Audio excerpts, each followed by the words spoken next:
Welcome back to the Football Rig, ladies and gentlemen. Again, with a new episode this season. This week, I want to talk about a couple of things actually that happened during those few days. Even though we're in the international break, there's no Premier League football, but there are some news that came out, something that came out of the blue. We never expected that to happen with Tottenham Hotspur from from all the teams. We're going to talk about Spurs today. Spurs had a bomba yesterday. Daniel Levy. Daniel Levy, according to Tottenham official statement, has actually stepped down from being the chairman of Tottenham Hotspur, and that's what we're going to talk about mostly. And then we're going to talk about a few things about Arsenal, of course. This is an Arsenal channel; we have to talk about Arsenal, but we're going to give some time for the Spurs. Today we're gonna talk about Spursy. So Spursy Spurs. Daniel Levy left the club, guys. A lot of people are happy from what I've seen so far in the social media. I mean, I'm not a Tottenham Hotspur. I'm not going to pretend to feel how they feel, but I'm just going to give you my thoughts, my humble thoughts about what Daniel Levy and his tenure in Tottenham Hotspur. As you can see from the thumbnail, I mean, Daniel Levy came into the club in 2001, and he left in 2025. That's around 24 years of being the chairman of Tottenham. There are some, I would say, people like Daniel Levy, and most of the people actually hate Daniel Levy. And we're going to talk all about that and what I think about it. And I want to hear your thoughts and your opinions in the matter. I just want to send myself this picture quickly. I think this is a very important picture. Yeah, there we go.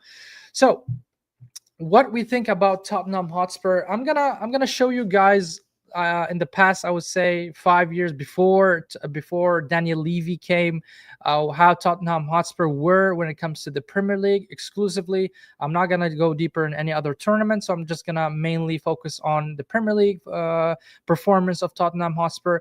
Here, I brought this stat. You can check it out. It's in Wikipedia and all. Tottenham Hotspur before Daniel Levy. You can see Daniel Levy came in 2001, but before Daniel Levy came, I brought it back all the way from 1991, 1992. They were in the first division, and I mean, they used to call it first division, but now it's called the Premier League, of course, since the 1992. So you can see they ended up 15th, 8th, 15th, 7th, 8th, 10th, 14th, 11th, 10th.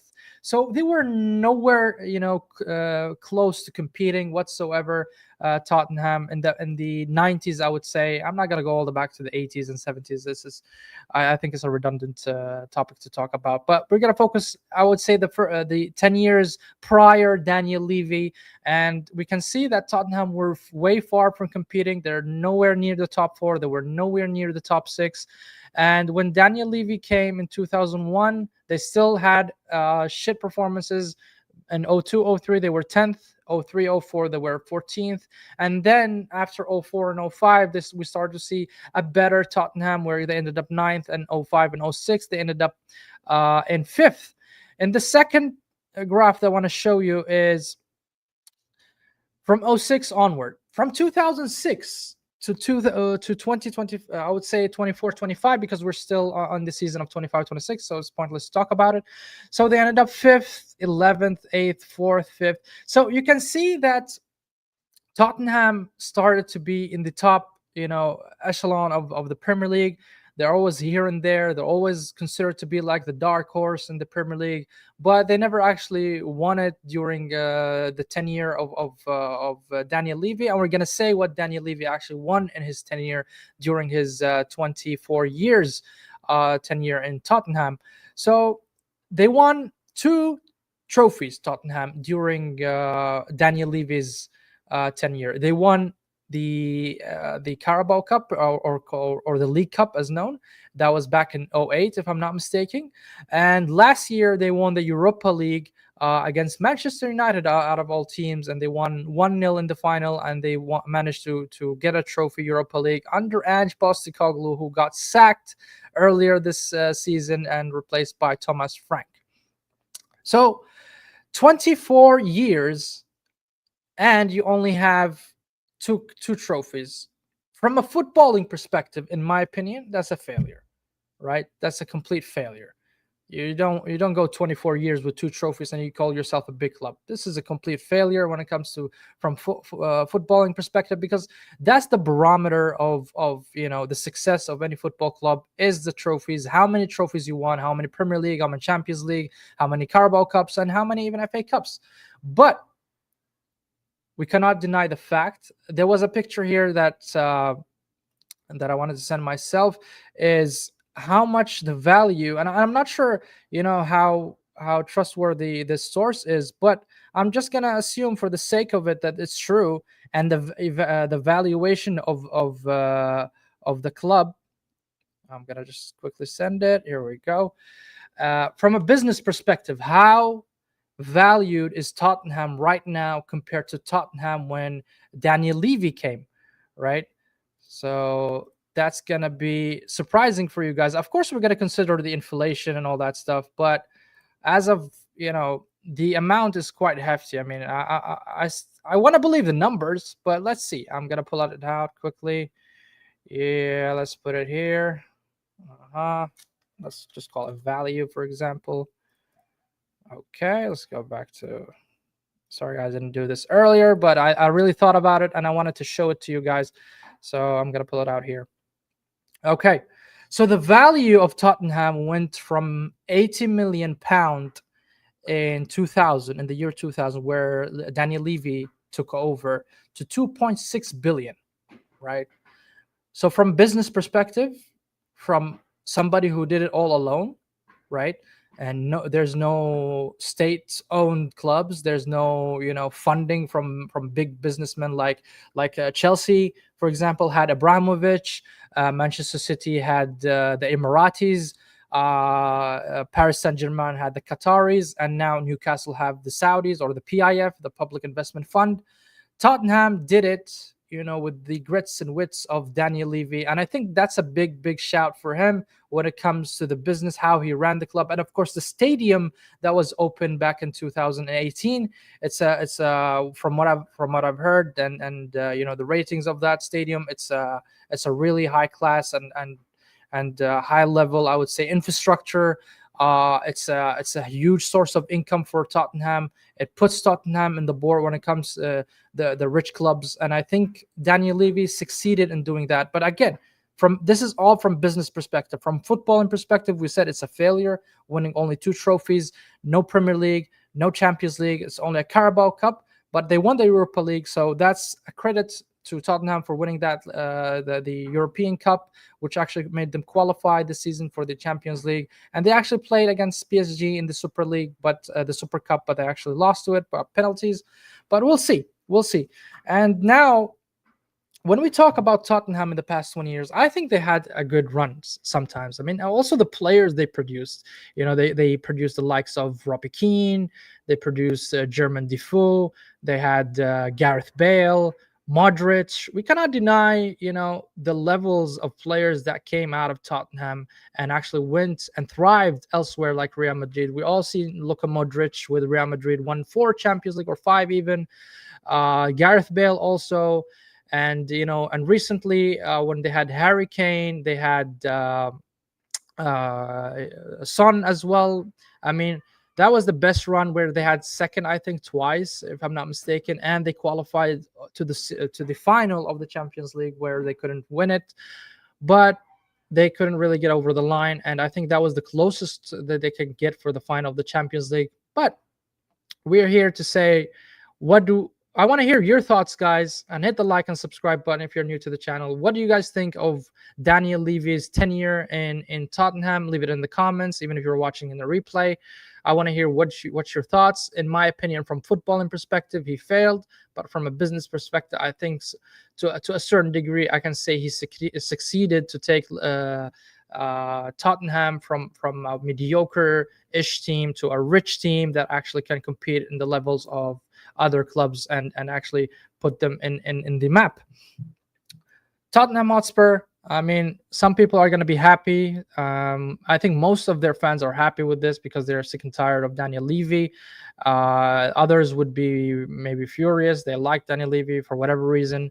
I'm not really going to comment on that because I'm not really sure how Spurs feel about their chairman step in. Of course, the news that came, it was mentioned that Daniel Levy stepped, I would say, stepped out of the of the position. And other sources that I read in Sky Sports, I think, and CBS News and all that stuff, that actually was pushed from the Lewis family. The owners of the club asked him to leave the club. But whatever, regardless, I mean, doesn't matter really if he stepped out or he was sacked or whatever. So results is one for me. And I think from Tottenham, I think they put, from financial perspective, he left it in a good position. As you can see in the picture, I'm not sure how, excuse me, how legitimate this is, or this source is a good source, is a bad source, but they took it from 80 million to 2.6 billion. I think that's a big win in terms of business wise for Tottenham Hotspur. Well, now we talked about Tottenham Hotspur. I want to talk about Arsenal. Moving to Arsenal, of course. What is going on with Arsenal? Arsenal, I mean, the transfer window is shut for the Premier League, but there are some, like the Turkish league, like the Saudi league, is still open. So we're going to talk about those the leagues that are offering, and one Turkish club offered 22 million euros for Trossard. Trossard has been offered from Besiktas around 22 million euros. And what do you guys think of it? I want to hear your thoughts. But for me, I believe that we need to cash in. And the reason why I'm saying this, because we have now Eberechi Eze, and I see that Arteta is favoring playing Martinelli over Trossard because we didn't see Trossard play in Liverpool. وعليكم السلام ورحمة الله وبركاته حبيبي يزير حبيبي. Uh, for me, I think we need to cash in for the player, because he's reaching to the 30-year-old mark. I don't think after a year from now the value of the player is going to increase. I think it's going to decrease, and I think we need to cash in as soon as possible. In my opinion, the player really regressed from the point when he joined us, and yeah, man, I rated him highly, bro. And Juma Mubaraka to you too, bro. I rated him high, also Zir. But again, I mentioned this many times that Arteta, the attacking players that he have always regressed, and this is like a theme of Arteta. We've seen it with Martinelli, we've seen it with Trossard, we've seen it even with Odegaard from offensive, I would say, output. And the only player that kept his, output is Bukayo Saka, where the others actually regressed. And the biggest one here I can see is Trossard, and that's why I'm saying we need to really cash in. I hope it doesn't happen to Eze. I hope it doesn't happen to Gyökeres. I hope it doesn't happen for Max Dauman and even Madueke. I think Arteta needs to change the way he develops his players, his offensive players, his attacking players. I think he needs to work on coaching techniques or coaching methods, for especially for those attackers. From a defense perspective, I think he elevated Arsenal. We have one of the best defense in Europe, if not the best. But when it comes to the offense, I think Arteta needs to really fix up, and he's not really in that level to develop. I'm not sure, does he have that in the bag? He doesn't know how to train players when it comes to the offense. But we just hope that he finds a solution to actually develop the offensive player he has, and we go back to the beautiful offensive football.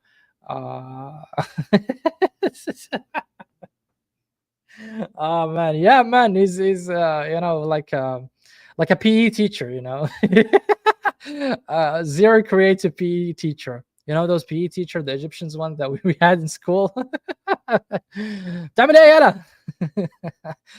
Arteta for me, man. And no offense, of course, to the Egyptian people. Shout out to them all, man. But yeah, for me, Arteta, I don't think, and this season will be detrimental for him. We're gonna see what he does with Gyökeres. But we'll see, man. Now he doesn't have any excuse. He has his number 9, and he has, all the attacking options for him. He has Eze, and there's no any more excuse for him. He has squad depth, and he has to now deliver. This is the end of the line. This is the end of the line for Arteta. He needs to deliver. But back to the topic. What do you guys think of Trossard? Do you think we need to sell him? I think so. Yes. I don't think we're gonna get that amount of money if we keep him, and I don't think Arteta will play him even if he stays. I think he will favor Martinelli, and he will favor also to play even Madueke on the left rather than Trossard. And we've seen this in the preseason, and we're going to see it, I think, over and over. And even if Madueke plays on the left, I think we still have Madueke who can play as a right winger. We have Nwaneri can play as a right winger, and of course our player who's injured right now is Bukayo Saka. So we have many options, and I don't think Trossard is on top of those options, and that's why we really need to cash in some money. And 22 million is not bad to cash in for a 30-year-old player. So moving on from Trossard, we're gonna talk about the Champions League. Man, I'm always frustrated when I talk about Champions League because we don't have heritage, and I always wanted to win the Champions League, but the official squad is announced by Arsenal for the Champions League, and here it is. I found it on Twitter by YVESAFC. This is the official Arsenal Champions League squad. We can see in the goalkeeper we have David Raya, Kepa, Tommy Setford. And we have Saliba, Mosquera in the defense, Ben White, Nketiah, Gabriel, Timber, Calafiori. Funny enough, he put Havertz in the midfield, even though Arsenal are playing him as a striker. Yeah, man, see you in the Champions League, bro. See you in the Champions League. I'm gonna try to find even the Champions League fixture, Arsenal Champions League fixtures. Let's see if we have it nicely done here. Yep, we do. We actually do. Yep. Okay, so let's just snip it quickly so we can put it as well and talk about it. This is the league phase. Oh, these are only 6 games. Where are the 7th and the 8th game? Weird, man. Very weird. Why can't I find the fixtures? Anyways, I'm just gonna say it out loud so we can talk about it even more. No problem. It's fine. Let's just put it out here quickly. So Arsenal, what is going on with the November 26th is our 5th game. Yeah, I'm checking the fixtures here, bro, and I see that we're playing Atletico Bilbao first on the 16th of September. Then we're gonna play Olympiacos on the October 1st, and then 21st we're gonna play Atletico Madrid, then Slavia Brach on the November 4th, and Bayern München on the 26th of November, like you said. December 10th we're gonna play Club Brugge. So what's missing? I think what's missing is Inter Milan. Where's Inter Milan? Yeah, Inter Milan on January 20th, and Kerat on 28th, or whatever they pronounce that club.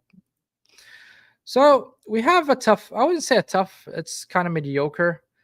We have a couple of teams that were really strong, like Atletico Madrid that I rate. I rate Bayern München, of course, and I also rate Inter Milan. I think those are the toughest 3 games that we have and the run. The rest, we should actually win them. But yeah, we'll see, man. Spurs at the Emirates, Bayern at the Emirates, and then Chelsea at the Bridge. Wow, bro, you actually do have that here. Wow, yo, you have Spurs and the Emirates. Damn. Oh yeah, that's ours, man. Shit, that's our league, man.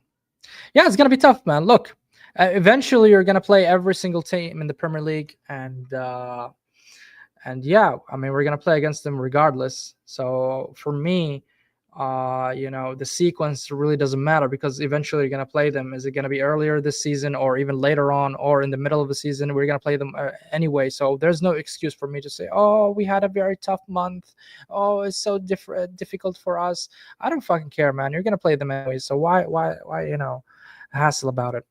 So the thing I wanted to highlight about the squad is, if you noticed, Gabriel Jesus was not, included.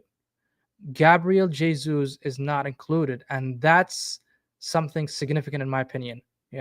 Why is it significant? Is because I think, I think, I even sent Fabricio a message in Twitter saying, "Hey, please tell me we're gonna sell the player or not," which is quite interesting. Not to see Gabriel Jesus here. We have Max Dauman there, so I think Gabriel Jesus, if he comes back, from his injury, from his knee injury, I think Arsenal are going to consider to sell him, and I think that's the right move.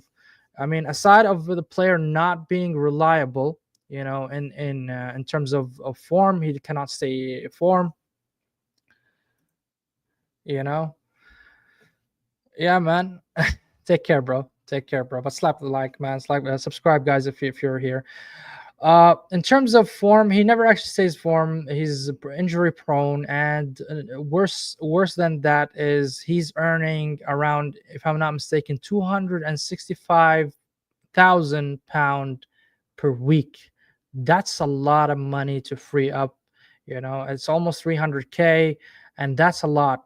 That's a lot. You need to get rid of some of the stuff, so you can bring players. You can bring good players that will ask or demand for high wages. And when you're selling Gabriel Jesus, I think that frees up some of the wages, so that you don't get hit financially, or you're still within the FFP and PSR regulations. You're not really going overboard when it comes to pricing. And there are a lot of good players that you might be able to bring over the line to Arsenal. And if you're going to get a good player from a big club, of course he's going to ask for a lot of money, of course. But when you have a lot of players who are in 200 plus, like Odegaard, like I don't think Martinelli is over 200, but like Havertz, Gabriel Jesus, I mean, those players, if they're not performing, if they're not first in your first team squad, then get rid of them. Get rid of them. Why are you keeping them? Why are you keeping a player earning 200,000 plus in your bench? It doesn't make sense. It doesn't make sense whatsoever for you to keep those players. And what is worse is they're always injured. Gabriel Jesus is always injured. He has like a good 5-6 games run, and then boop, one injury, and he's gone. He's gone for the whole season. And his injuries are I would say serious injuries, not like a sprain or a 2-week injury where it's like a 10 days he would come back. No, it's a long injury. He goes and for 4 months or 5 months, and you're still paying him 200 plus £1,000 weekly. Doesn't make sense whatsoever. And Arsenal are not afraid of releasing the players. We've seen this with Tomiyasu. Tomiyasu was released from the club. His contract didn't run until the end. We actually released Tomiyasu. So it's not profitable, of course, and it doesn't really send a good message to the players coming to Arsenal that, look, Arsenal might actually release you. It doesn't really send a good message, but you got to be, cutthroat. And sometimes, you need to actually, be very, very tough in such decisions. And I think, and I believe Berta will take such rough decisions. We've seen him get rid of a lot of players like the Zinchenko's, Lokonga, all these players actually, and Reece Nelson, who was earning 100 plus. He managed to get rid of them. Yes, we didn't get a lot of fees out of them, but at least you freed up your salary. That means your cap and salary is still there. You have enough room and space to offer good amounts of money and good salaries to players that actually can add value to your team and actually are playing or competing for a first team position, not a player who is always injured or a player who's not good enough. And this is where I think Berta worked really very well, and he's taking over, the transfer. He's asking Arteta, and even we can see it from Arteta's press conferences when he's talking about negotiation or players coming into the squad. He doesn't comment. He says Berta and the club is working on it, and I like that. I like that a lot because I hated it when Arteta started to take over the transfer window and selecting the players, and they flop, and this is bad. This is bad for the club. Why am I saying this? Because this year in particular, if Arteta doesn't win a major honor, and what I mean by major honor, either the Champions League or the Premier League, he needs to be sacked, and he needs to, leave the club. And if Berta is the one who's taking over the transfer, that means he's setting up the team for longevity, right? He's setting up the team for the next manager, so that the next manager, when he comes and he wants to implement his play style, or he wants to implement his ideas in terms of tactics, in terms of formations, in terms or whatever, he has the quality players to do that. And if he's going to go to the market, he's just going to add few players here and there. It's not like you're going to overhaul the whole team, and that will take you another 5-year process or whatever. I'm sick and tired of hearing the word process. We need to win something here and now. And if we do not win something here and now, a lot of the players that we have that we rate so highly, like the Martin Odegaards, like the William Saliba, like the Sakas of these world, I think they're not going to stick around. I wouldn't stick around if I was Saka. I would not stick around if I'm not going to win trophies with Arsenal. I don't want to keep, getting second. I don't want to be the near, team or the challenging team. No, I want a silverware. I want a trophy. And that when the players go to their national teams and they see players that actually won stuff, they're saying, "Hey, man, we won the league, we won this, we won that," and Saka didn't win shit. I mean, where's the legacy? 50 years from now, nobody is going to talk about Arsenal being second. Nobody will remember that. People only remember winners. People only remember teams that won the trophy, teams that went over the line, players who scored in the final. This is what people remember. They don't remember, "Oh, Arsenal were so good. We were second 3, 4 times in a row. We were challenging and all this and that." That's people do not remember that. Even a decade from now, nobody will remember that. Nobody will talk about it, and nobody gives a shit. If I'm being honest, nobody gives a shit about such second place. Nobody. Only losers mentality is that. For me, we lost the league in the last 3 seasons, and I hope and I pray that we actually get over the line and get trophies. I want to win the Premier League, but if Arteta is going to keep doing what he did in Liverpool game, I don't see us winning.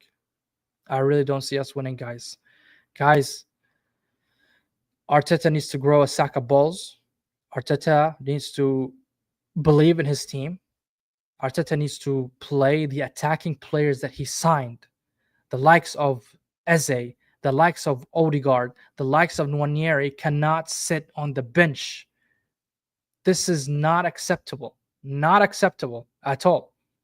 When you go, even if it's Liverpool in Anfield, even if it's City in their stadium, even if it's Real Madrid in their I mean, we did it against Real Madrid. Even if it's Madrid, even if it's Barcelona, even if it's Bayern Munich, we need to go there and attempt to attack. You cannot play this haram football and you play 3 fucking pivots with 4 defenders, seven defensive players in the pitch, and you expect yourself to score. No, man, you don't go in for a draw. You go in for the win. You need to go for the win. This is the mentality we need to grow in our players, that we are better and we are capable and we can win and get trophies. And Arteta is the guy who's I would say dictating that kind of morale in the players. If we're talking about Liverpool games, for example, I'm sure Arne Slot in between the two halves talked to his players, say, "Hey guys, listen, Arsenal are not attacking. I think we can win. I think we can do 1, 2, 3. This is how we're going to do it tactically. We're going to change this, pass the ball here, open the space here." And they did it. Liverpool came in the second half, where the first half it was almost 50-50 between Arsenal and Liverpool. Our Liverpool came in the second half and actually dominated Arsenal. and they only had one substitution, which is Curtis Jones. And Curtis Jones, not like he's Zinedine Zidane, but Arne Slot knew how to talk to his players, saw the gaps in Arsenal, read the game very well. And this is what Arteta needs to develop. He needs to read the game very well. His in-game management is utter shit. He cannot read the game.